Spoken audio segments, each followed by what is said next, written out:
We are here with Maria, and I'm not going to try and pronounce your last name Okay. because I'll let you pronounce your last name, and we're going to be talking. We started down this conversation. We're going to be talking a little bit about Micheal Dauber and how his connection to your family, and kind of what got us on the case of talking a little bit about Mr. Dauber was because there is a possible connection between him and the disappearance of Ahren Barnard and the disappearance of Jeremy Burt. And so that's what kind of got us going down the road of wanting to know a little bit more information about him. We have heard possibilities that he has possibly bragged about killing those two men. And I know that there are definitely some people who believe that at the very least he's a serial killer.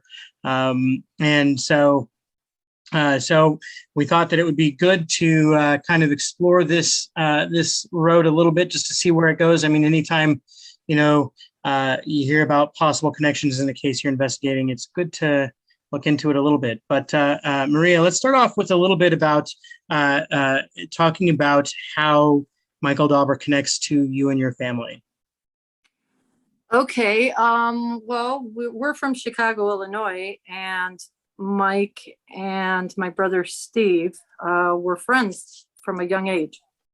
Okay. So they used to hang together, they used to play together, they used to get drunk together, the typical guy thing. So we've known Mike, oh my God, many, many years. I'm in my early 50s, and I'll say probably since we went to the same grammar school, and then he went to a different high school than the rest of us did. Okay. So since what, 13, 14 years old, that's how long we've known him. Wow, that's a long time. It is. And so, if as I recall, him and your brother Steve moved over here to Idaho from Chicago. That's correct. And what was the purpose of them moving over here? That's a good question. Early 20s, I think they first, Mike made it sound, I found this nice property, it's up in Idaho. We should check it out. So it was Mike, my brother Steve, John Blair, Jay and Jeff, whatever their last name is. So they all took a trip. They went up there. They liked it. Mike's mom and John's mom bought some property up there. They went ahead and bought some trailer homes. I think it was Jeff and Jay that bought the first trailer home. Anyway, so they started buying trailer homes and starting a life out there. After Steve and John, I believe, flew back, gathered their stuff, and then they moved out there too. Then after like 7 years, Steve moved back here for a while because I needed help with my kids. And then after a couple of years of being here, he moved, Mike got him to move back out to Idaho with some BS that he told him pretty much. I got this girl that's interested in you. I got a place for you to stay. I got a good job to hook you up with. It was all planned, it was planned. And then after 3 months of being up there, a couple days after Christmas, I noticed Steve wasn't calling, the same, because we would talk if not every day, every other day. Mm-hmm. And then I said, Mom, you know what? It's really weird. Steve isn't calling. And this was December 27th. So I called Mike's house because Steve at that point was sleeping in a room of Mike's. And his wife answered and she goes, well, Steve's sleeping. And I said, well, can you wake him up? She's like, yeah, no, I don't really want to bother him because he gets crabby. And I'm like, all right, fine, I'll call back. Well, he didn't call me. And then New Year's Day came and then he didn't do our routine of calling, I beat you, Happy New Year, that kind of thing. And that moment that didn't happen, I knew he was gone. And Okay.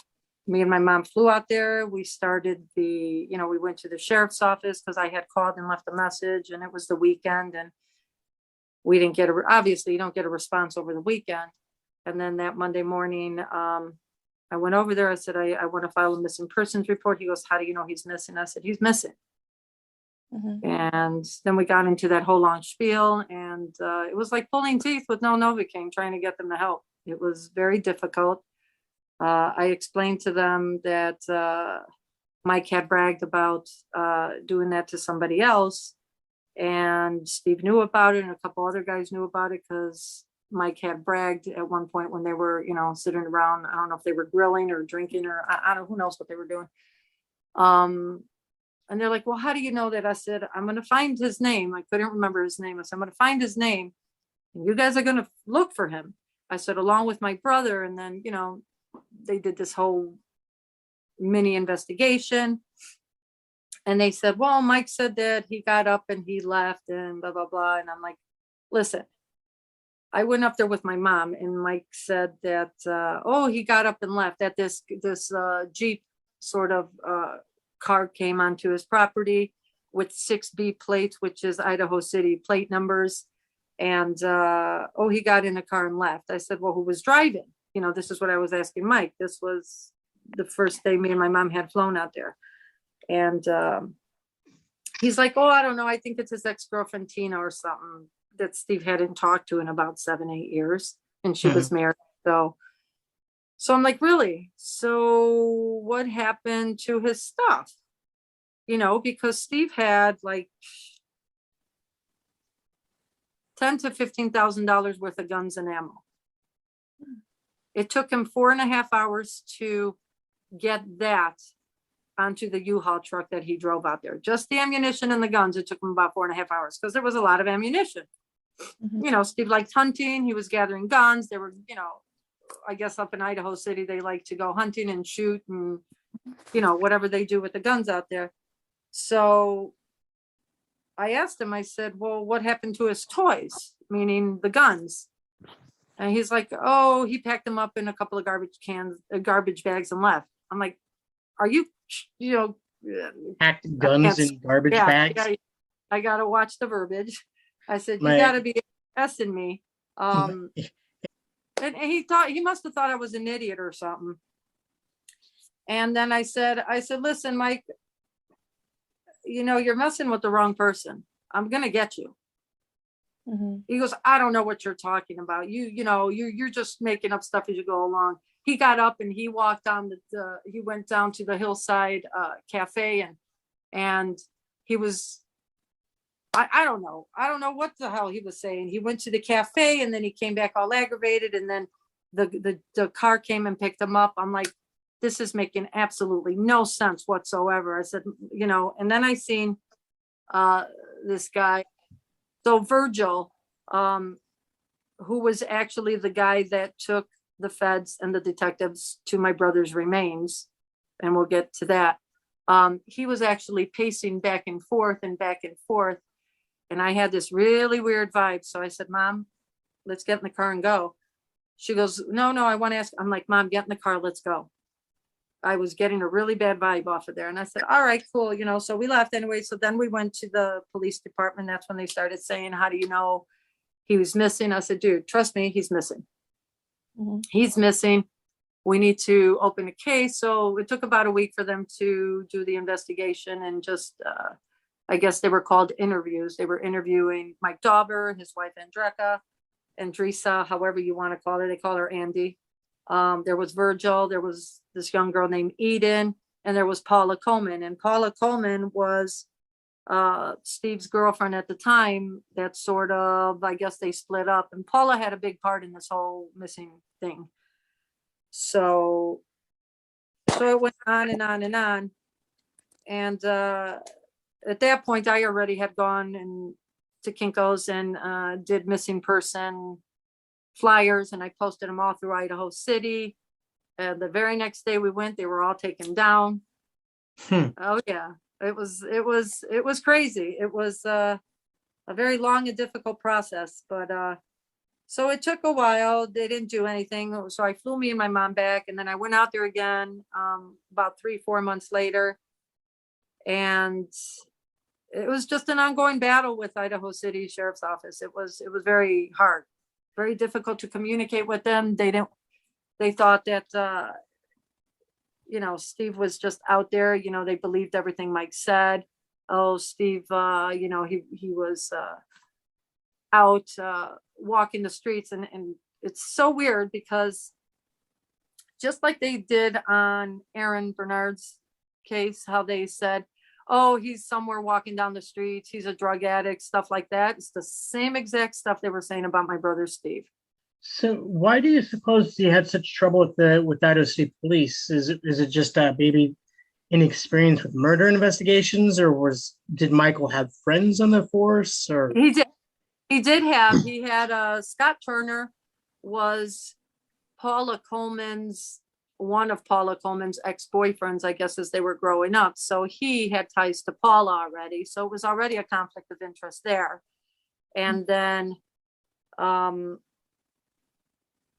when we sat and we talked, and I tried to explain to Dale Rogers that Mike has a lot of guns.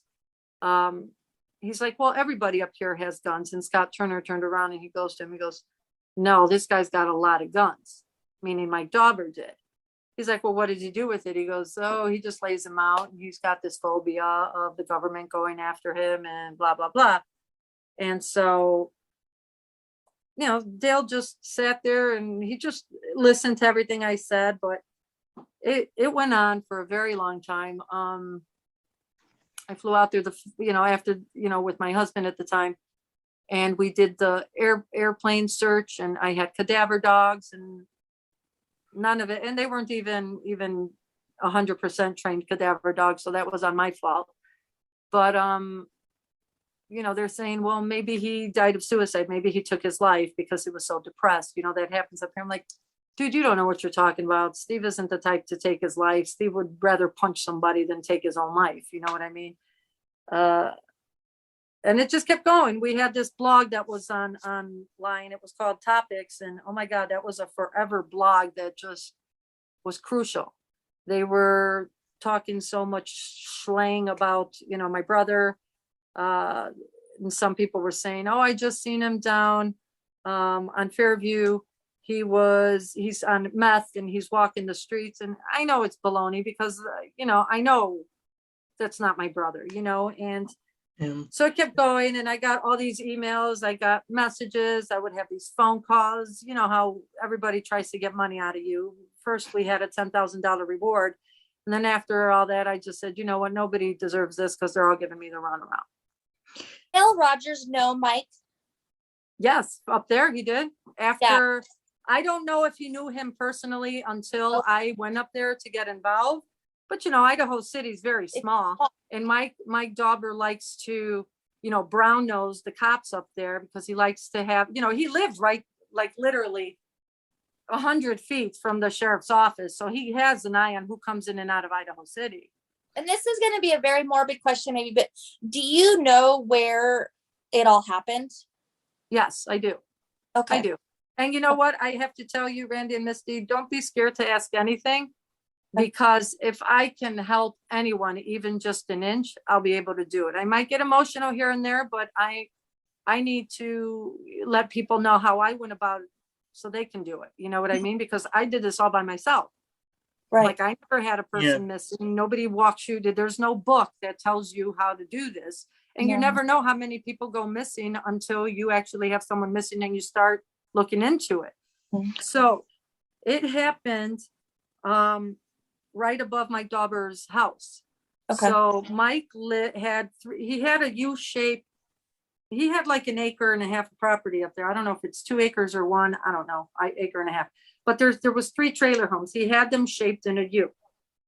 And as you go up his property, it was sort of like a hill. And he says, no trespassing. And he had like, ropes or whatever that sort of, you couldn't go. Along the back of his house is the river. The little river that goes up Idaho City or goes down to the water that takes you on the road up to Idaho City or takes you down to Boise. And on the opposite side is a little mountain, hill, whatever. I'm sure it's a mountain. You guys call it a mountain. And as you go up there, there's a bunch of trees that they used to go and put like the target shots, the sheets that have the targets, and that's where they Yeah. would go shooting. Well, that's exactly where he murdered my brother. Okay. Is there a warming hut up there? A warming hut, like a little hut. If there was, I did not see it. Okay. When I went up there, let me tell you, when I went up there with my friends and we started searching, the whole area was full of gun shells, like ammo shells. And when I went to the cops and told them, and we went there the next morning, they were all gone. Like everything was cleaned up. I was like, who is tricking? Who's telling Wow.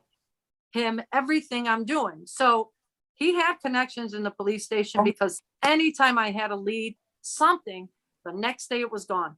Or by the time the cops got there, it was clean. It's like, really? Really, guys? Interesting. So Interesting. the reason why I asked about that is because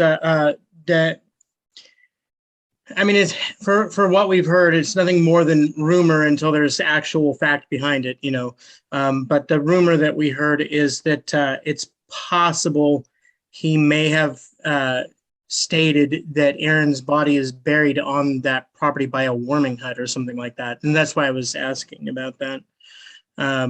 I can tell you that somebody had told me that there was another trailer up there. Maybe that's what they meant by warming hut. Yeah, there was another trailer up there. However, when I got up there to see, I didn't see that. And they could have removed it. You know what I mean? It could have been a tiny trailer. I don't know, because I didn't see it up there. And I was looking for it too, because they had said that you might want to check. There was a guy that had, I think it might have been Mike Wade's trailer before he moved on to the other property. I didn't see a trailer up there. But like I said, But you've been to his property though. Oh yeah. Oh So, yeah. And I went behind his house without them knowing I went behind his house up there, because I had a feeling, because one of the guys that lived in the city, and I don't want to say who, because Mike will go after him, or he'll get somebody to go after him. He told me, he said, check behind his house up there, because that's where they would go shooting. And that's exactly where it happened. Mike still has that property. Yes. And he was originally, let me tell you what happened. Before Mike got arrested, he filed bankruptcy. He divorced his wife because he didn't want her to have anything to do with the bankruptcies, right?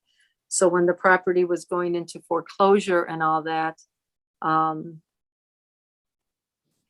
she took whatever money, I don't know what part of that they sold, but she got money and she moved out till Nampa.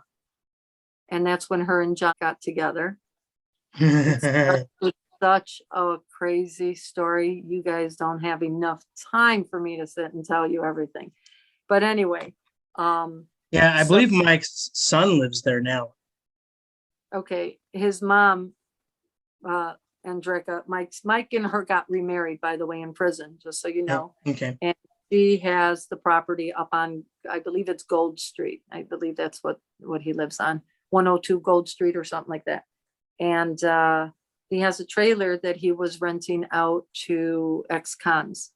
And you know as well as I do, that's a no-no when you're a felon to begin with. Yeah. So what he tends to do is, and he's done this quite frequently, he gets whoever he wants to go to that trade. He says, hey, I got a trailer for you to stay at. And when they go stay there, obviously, they're hurting for money or whatever. They're looking for a job. And then he gets them to do whatever he wants them to do. And then he does away with them. That's his routine.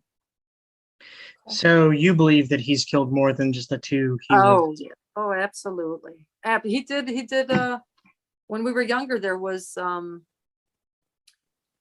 God, I talked to some of our old friends, and they chased this colored guy, and they put a crucifix in front of his house, and that guy went missing. I just can't remember his name. So it started here in Chicago. I don't know if you guys know, but Dauber's dad, he was a Chicago mobster. We have heard that. That's what I was going to ask you. Okay. So his dad was in a lot of trouble with the mob because he tricked on them. He went to court and went against them. And when him and his wife, not Mike's mom, but his new wife, went out of the courtroom and they were driving home. They drove them off the road and they killed them. So Oh, wow. that's the story. That's the story of Mike's dad. But Mike was raised, in a very different environment with his dad being who he was. He was very show-offy. He liked to get in a lot of trouble and have Steve bail him out a lot of times. Mike had this attitude that I can't even tell you. It's not even an attitude. In one split second, he would flip. Like he would go from 0 to 100 anger in less than a second. It's crazy. So and he always seems to be very calm and collective when he's around other people. Oh, I can help you. I can, it's all a BS line. He knows how to play people very well. He did the same to Josh Reddington. Josh Reddington was also murdered by Mike. And he murdered Steve the 27th of December of 2007. He did Joshua, I believe it was 2000 or 2001, if I'm not mistaken. And he brought Josh down from wherever they worked together. He told Vera the same thing, God rest her soul. I miss that lady. He said, oh, I'm going to take him to my house. We're going to go to Idaho City, we're going to whatever. And that was the last time she seen Josh. And he said the same thing, that he came out of the bar and he went down the road to Hillside Cafe, and that was the last he seen of him. It's the same damn story he said about Steve. And she never heard from Josh again. And she knew that it was the last time she was going to see him because, and it took me a while to find Vera because I needed help too. I was like, listen, I'm reaching out, my brother is so-and-so. I'd like to know a little bit about your son who went missing. And she says, well, the only thing I could tell you is the guy's name, and it's Micheal Dauber. And I hit it right on the button. I was like, oh my God, I've been looking for you for years, because the cops weren't doing anything. Like I said, I had called Salmon, Idaho, Lemhi County, I think. Lemmy, I don't know how you guys pronounce it, because I always ruin it. So I think it's Lemhi. The sheriff at that time said there's really nothing he can do. I would have to file with Idaho City. And I'm like, we're talking about a serial killer here. I said, I know he killed Josh and he killed my brother, and there's other people that he worked with that had gone missing. I said, someone's got to help me. So Idaho City didn't do a damn thing. That area didn't do anything. And then, like I said, it took me a couple of years to find Vera. And Vera is Vera Photos. That was Josh Reddington's stepmom, and she raised us. So when I did find her, she was actually good friends with the sheriff that had taken over there. So I reached out again and I left my name and number, and he called me back, and it just happened that he had taken a serial killer course like 3 days prior to me. It was all meant to happen, Wow. So what is it you need from me? Now, this was 5 years later. This was 5 years later that I have been putting up with the harassment of Idaho City Police about me spending all my money, doing my own searches, just everything, and he asked me, he said, well, what is it you'd like from me? And I said, I need the feds involved. I need help from the feds, because apparently these guys don't want to help me. He goes, okay. He goes, give me about 3 days. I'll get back to you. That guy called me back within 24 hours, gave me the name of a couple of agents. I reached out to them, and I was calling like 3 times a day. This is Maria Caladragos. I need your help. I've got a serial killer case, and I need help because I'm not getting any help. And I'd say within 3 days, the main agent called me and he took my information. And then a couple of days after, that's when my special agent reached out to me. And within 8 months after they found Steve's remains, a year to the date later, just about a year to the date later, they found Josh's bones. So they're very good at what they do. Wow. So there's so many questions that I have, and I'm sure Misty has a lot too. Did they ever have a reason for why he killed your brother? Oh, no. And I could tell you it's jealousy. He was always jealous of Steve. He hated Steve because everybody, listen, Steve was either he loved you or he didn't. There's no in between. If you were fake, he would treat you like crap, and he just wouldn't even hang with you. He'd be, whatever. He would just get away from me. And, we were very outspoken. We say what we feel. We have no filter. And either you like us or you don't. There's no in between. And, Mike liked him until he didn't.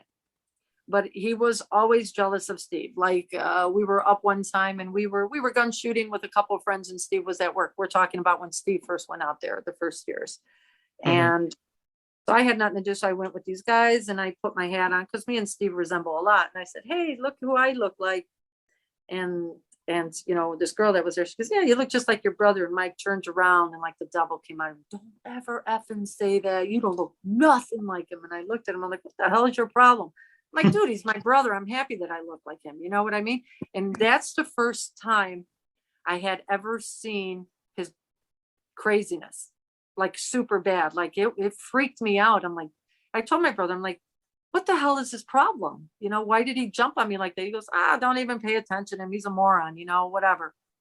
And then as time went on, I started realizing more and more. And I told my brother Steve before he went out there, I'm like, I don't know what to tell you. If that's where you want to go. I said, but be careful because I don't trust Mike.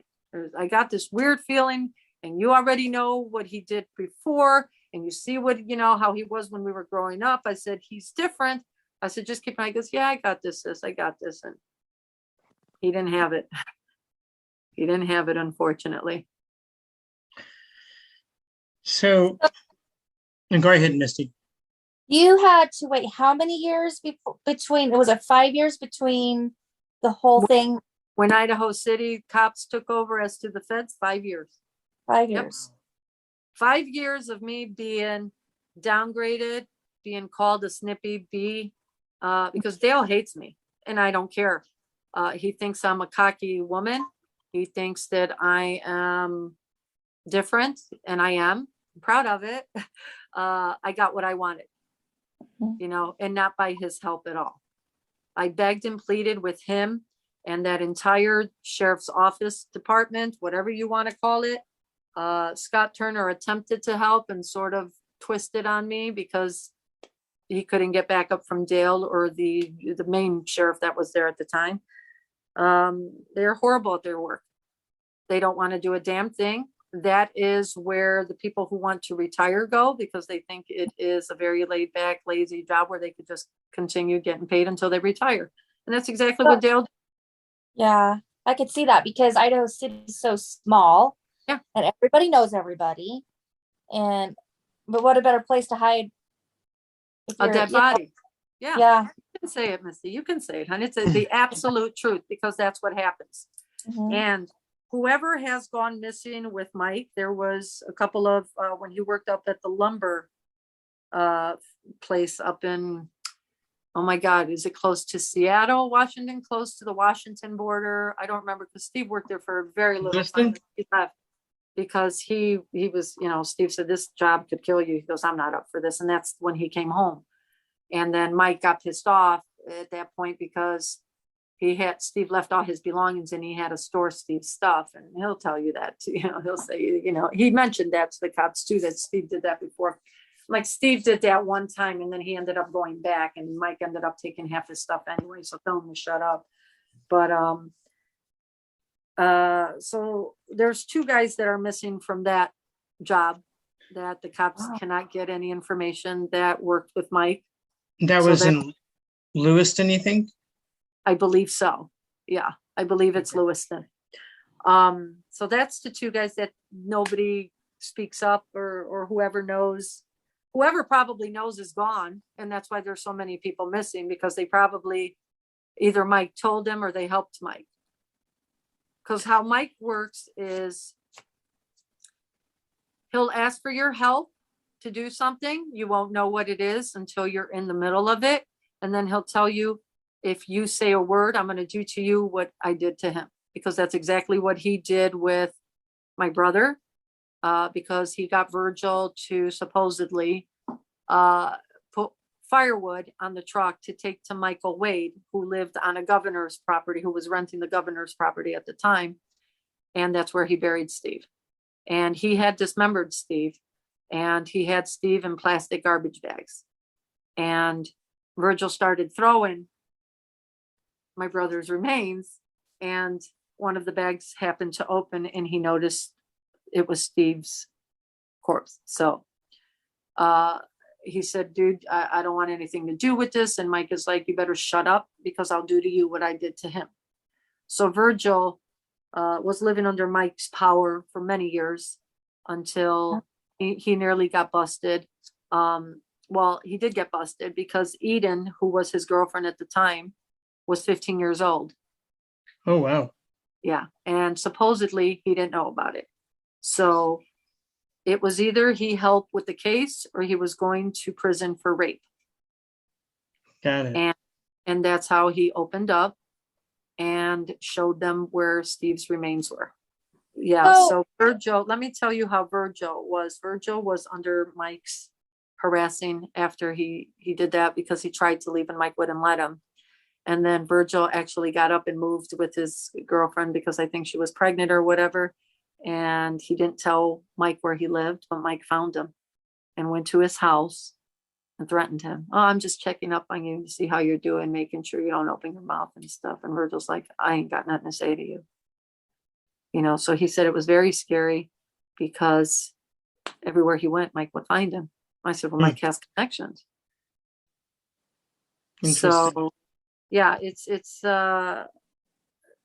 crazy. It's Paula went on the run. Paula, who was Steve's ex-girlfriend at the time, supposedly ex-girlfriend my ass, because up until Thanksgiving when my mom visited, they were together. Steve and her were living together in her trailer that she was at. And she had sent a message to me, and I didn't see it probably for years later, that said she believes, you know, that she was set up by Mike, and because she was on the run, she was scared of me.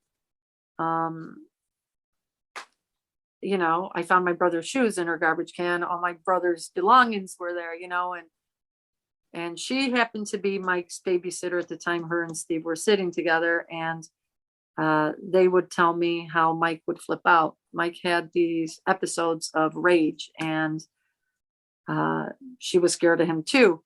And the next thing you know, supposedly